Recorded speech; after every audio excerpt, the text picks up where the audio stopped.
India માટે એક view લઈ લઈએ આપની પાસેથી, કારણ કે ગઈકાલે ડેઝ હાઈ પર આપણે ક્લોઝિંગ જોવા મળ્યું છે, જે ખરીદદારી જોવા મળી 4.5% મજબૂતી સાથે ક્લોઝિંગ બેંક ઓફ ઇન્ડિયાને એક શોર્ટ સાઇડ પર કવર.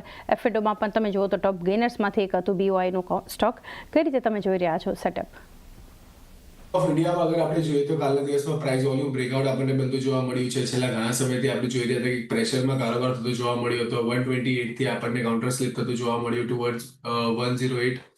ત્યાંથી એક બાઉન્સ આવતું જોવા મળી રહ્યું છે, જ્યાં આપણને ડાઉનવર્ડ મૂવિંગ ચેનલનું બ્રેકઆઉટ કાલના દિવસમાં કન્ફર્મ થતું જોવા મળ્યું. બધી મૂવિંગ એવરેજીસને ક્રોસ કરીને એની ઉપર આપણને સસ્ટેન થતું જોવા મળ્યો છે અને સાથે સાથે વોલ્યુમ બેઝ મુવમેન્ટ આપણને આવતી જોવા મળી, જે દર્શાવી રહ્યું છે કે ક્યાંક ને ક્યાંક ઇન્વેસ્ટર્સનું ઇન્ટરેસ્ટ અહીંયા આપણને બનતું જોવા મળી રહ્યું છે.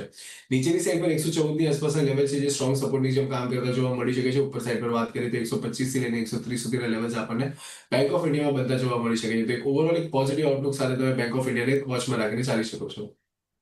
125-130ના લેવલ્સ આપણને બતાવી શકે છે એક બેંક ઓફ ઇન્ડિયાના કાઉન્ટર માટે. એક અદાની